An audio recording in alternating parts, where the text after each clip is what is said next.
Bien chers frères et sœurs, bonjour. En ce qui concerne la prière, nous devons comprendre une chose importante. Lorsque l'on prie, on ne doit pas se contenter de tendre au Seigneur une liste de requêtes plus ou moins urgentes. Nous devons nous poser une question fondamentale. La prière change-t-elle quelque chose? Oui, mais je dirais que la prière change d'abord ceux et celles qui prient. Prenez l'exemple d'Anne, la maman de Samuel. Cette femme était stérile. Nous savons par la parole de Dieu qu'elle souffrait terriblement de cet opprobre. Son problème physique, moral et par voie de conséquence spirituelle dura plusieurs années, jusqu'au moment où elle a décidé de régler le problème dans une prière ardente devant Dieu. La Bible dit « Anne se leva après que l'on eut mangé et bu à Silo.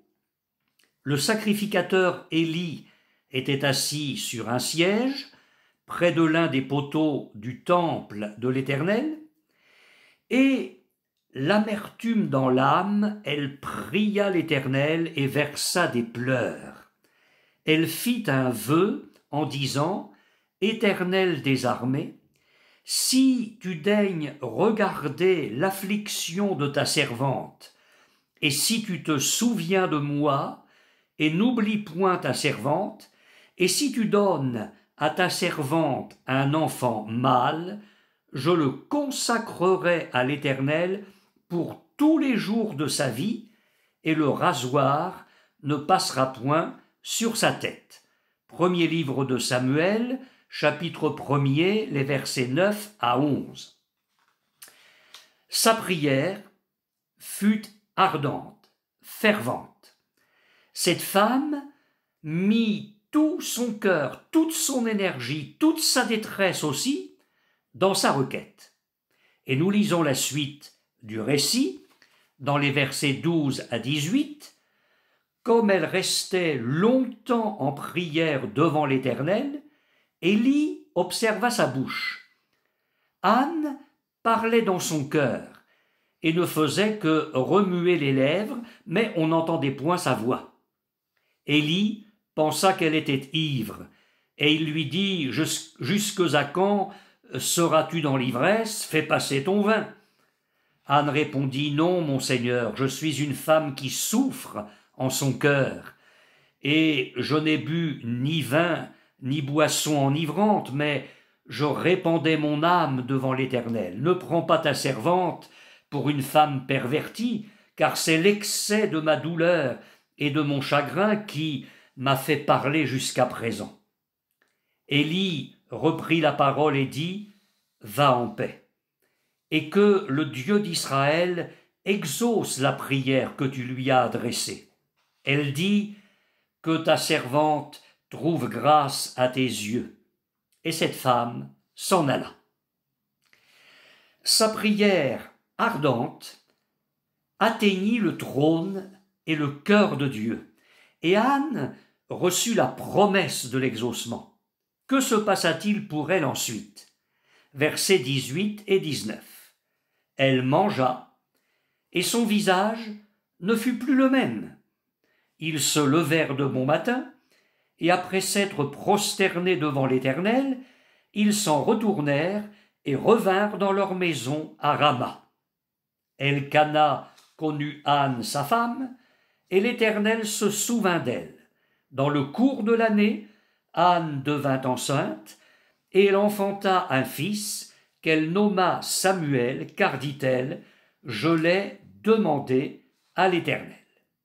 Lisons maintenant au chapitre 2, verset 1er. Anne pria, et elle dit « Mon cœur se réjouit en l'Éternel.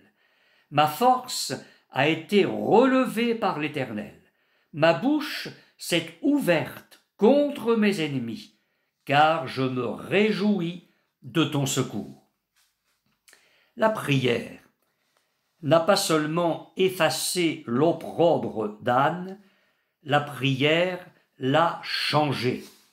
Elle l'a transformée d'une femme stérile en une femme féconde. Elle l'a fait passer du deuil à la joie.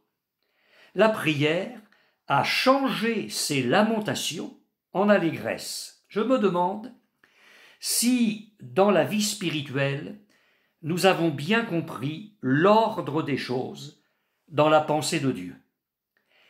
Nous désirons nous réjouir avant même d'avoir connu le deuil, et je vais m'expliquer là-dessus. Nous voulons revêtir tout simplement le vêtement de louange, alors que Dieu déclare dans sa parole, livre du prophète Ésaïe, chapitre 61, verset 3, « Pour accorder aux affligés de Sion, pour leur donner un diadème au lieu de la cendre, une huile de joie au lieu du deuil, un vêtement de louange au lieu d'un esprit abattu. » Ils avaient d'abord connu l'affliction, la cendre, le deuil, l'abattement, et avez-vous remarqué que la même règle s'applique à la moisson? Celui qui marche en pleurant, dit la parole de Dieu, quand il porte la semence, revient avec allégresse quand il porte ses gerbes. Psaume 126, verset 6. Qu'est-ce que cela signifie? Écoutez-moi un instant. Il fallait un Moïse au cœur brisé, dans le deuil spirituel, pour s'écrier « Ah, ce peuple a commis un grand péché. Ils se sont fait un Dieu d'or. Pardonne maintenant leurs péchés. Sinon, efface-moi de ton livre que tu as écrit. » Exode chapitre 32, les versets 31 et 32. Il fallait un apôtre Paul, étreint de douleur, accablé par le chagrin, pour dire « J'éprouve une grande tristesse et j'ai dans le cœur un chagrin continuel, car je voudrais moi-même être anathème et séparé de Christ pour mes frères, mes parents, selon la chair. » Épître aux Romains, chapitre 9, les versets 2 et 3. Pour les temps difficiles qui s'annoncent, pour cette génération avide de péché, il faut une Église avide de prière. Mes frères et sœurs, il nous faut à nouveau explorer les plus grandes et les plus précieuses promesses de Dieu dont parle l'apôtre Pierre dans sa seconde lettre au chapitre 1er, verset 4. Vous savez, au jour du jugement, le feu va éprouver la qualité du travail que nous aurons accompli et non pas la quantité. Je crois que l'œuvre qui sera bâtie sur la prière subsistera. Pour le reste, Léonard Ravenhill, un homme de Dieu, a écrit, je le cite, « La prière conclut des affaires avec Dieu. La prière crée la passion des âmes.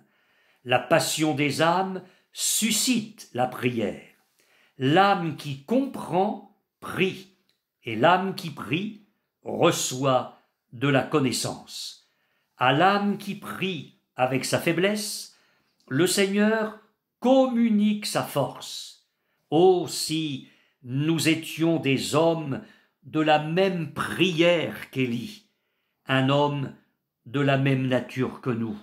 Seigneur, prions. » Fin de citation. Et je n'ajouterai qu'un seul mot à cela. Amen.